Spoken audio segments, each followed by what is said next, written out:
Welcome to the HR Empowerment Podcast, where we will uncover strategies and new insights from HR professionals who discuss up-to-date regulations, best practices, and the most pressing topics like diversity and equity, leadership, dealing with difficult situations, and much more that affect your bottom line and business. Thanks for joining us.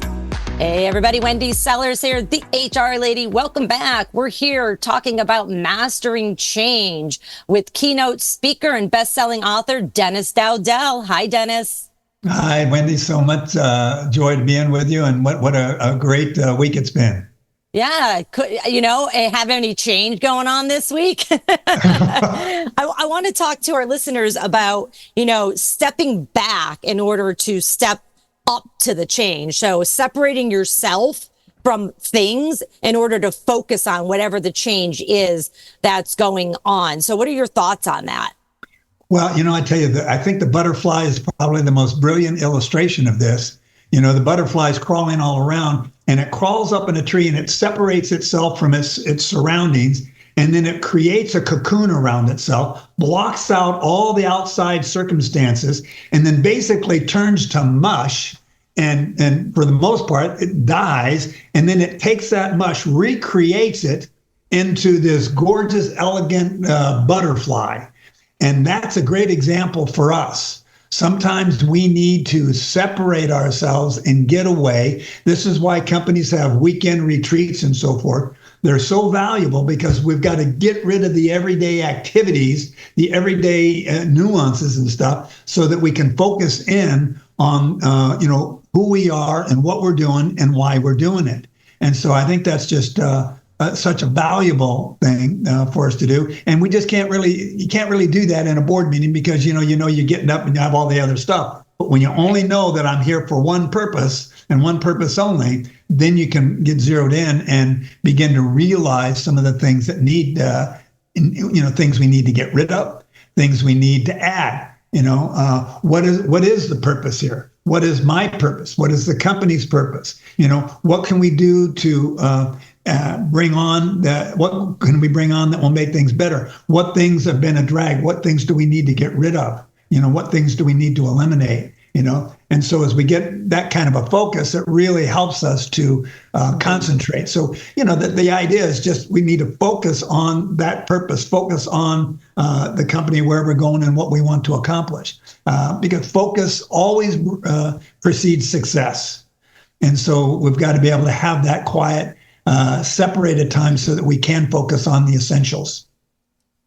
Focusing on real change shows that 72% of transformations actually fail.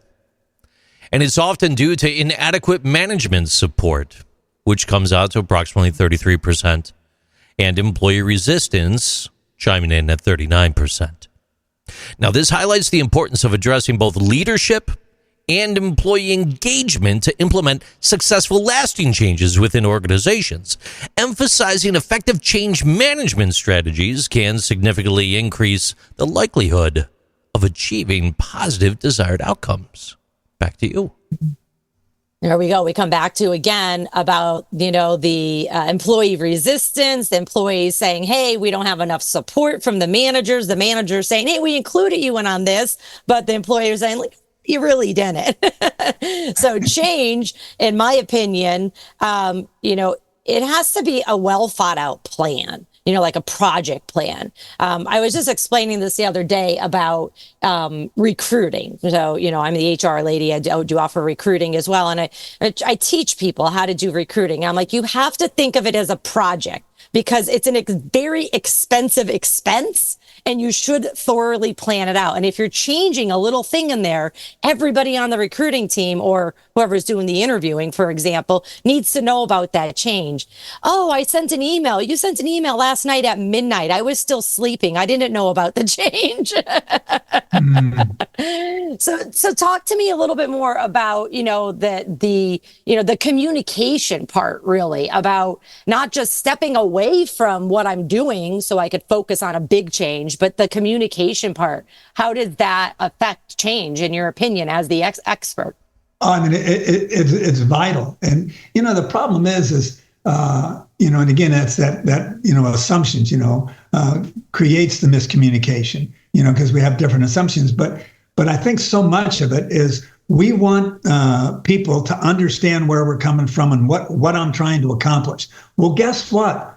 They want you to understand them, where they're coming from and what they're trying to accomplish.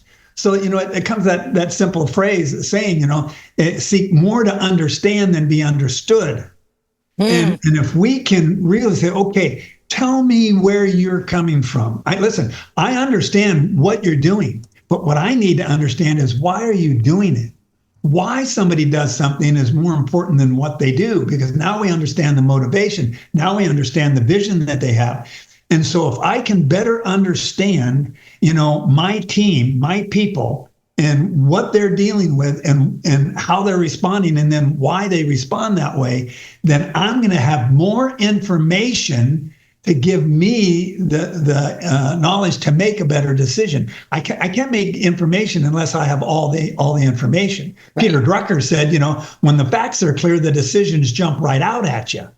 And so, but we got to make sure that we get all the facts, and then I really understand who they are, what they're doing, but more importantly, why they're doing it. When I understand that, I have a whole nother sense of resources now where I can help them do better and maximize their potential.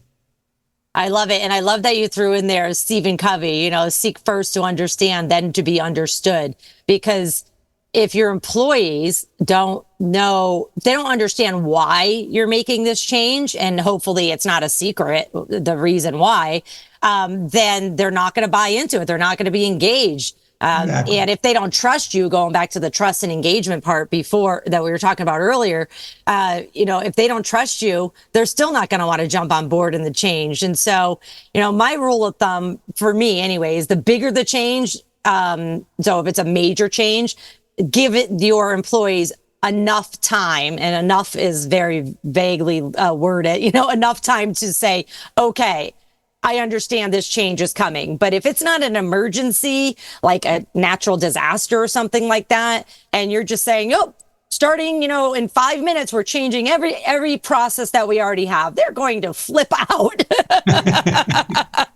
Well, and it's still going to take them a while to get on board, even when they physically, adapt to the changes. It can take them 6 to 9 months to mentally adapt to those changes. So we, especially as HR people, I've got to give them time to make the mental shift as well as the physical shift.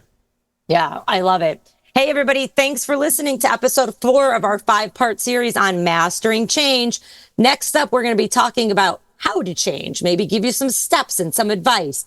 As you know, we're always looking for feedback on this program. Feel free to reach out to me and let me know what other topics you're interested in. You could just send me an email at wendy@thehrlady.com. Thanks for joining us. We'll be right back. Thank you for joining the HR Empowerment Podcast, brought to you by Aurora Training Advantage. We hope you've gained new insight and strategies to navigate the HR profession. We look forward to you joining us again on the HR Empowerment Podcast.